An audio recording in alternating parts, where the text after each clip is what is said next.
Matt, old boy, who's our first ranter? All right, our first ranter of the evening, Paul from New Roc City, wants to rant about Carl's New York Giants. Paul, your New Yorker sports rant begins now. All right, Paul, let's see what you got, buddy.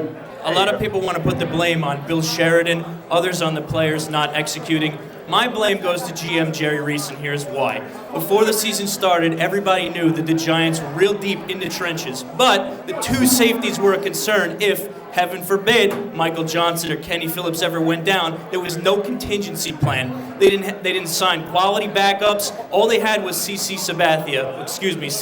Brown, and they were probably better off playing CeCe Sabathia at safety because let's face it, without Kenny and Michael Johnson, the Giants were not even close to being ready in the secondary, and even if they should make the playoffs, let's be honest, this team isn't the same as 2 years ago, and there's no way they can cover the Minnesota, Saints, or Eagles receivers in the playoffs. So that's why I'm ranting, because this team has no shot in the playoffs, even if they're lucky enough to make it.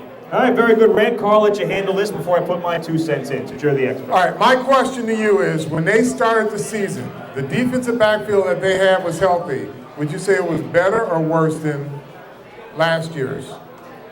Definitely better, for certain, but... Okay, so if it was better than last year's, what you have now is last year's with the 2 guys hurt. You do realize that, right? No, because they didn't have CeCe Brown last year and Aaron Rouse, who they signed off the street. Right, Rouse is better than what they had as backups last year. Well, I mean, they had, I can't remember his last name, but the first name was Omar, who stepped in for a couple games and played really well. My issue was that they went out and they made a lot of good signings. They signed guys to be on the defensive line like Rocky Bernard and Chris Well, that's the thing. If you're going to be deep at one position, you're going to be dominant in one position. I'd much rather be dominant in that front four because that has that effect throughout the rest of the defense. If you are a good team and you have one of the better defensive lines in the league, that trickles down. If you have great corners and safety, that doesn't trickle forward. So great defensive ends and tackles make great corners and safeties. And right now, the problem with the defense, as we mentioned earlier, Huck, OC, Kiwanuka not playing up to par. Here's another thing you think about. The cornerback position has a lot of depth when healthy. So if you had to pick an area of weakness in your defensive backfield, would you rather be your corners, the guys on the outside, or the guys deep? Well, I think that the cornerback position with their depth is it's up for debate because Webster is an excellent corner, don't get me wrong. When he's focused. When he's focused. And Aaron Ross had the potential, and now he's moved to safety.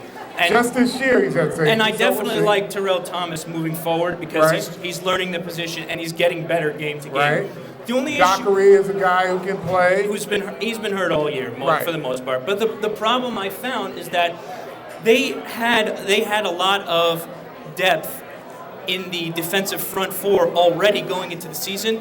And then they signed a couple guys that can make it better. I can understand that, and that was a very good rant. A couple of guys that they signed have not performed well. Rocky Bernard has been invisible. I mean, this guy's been absolutely invisible.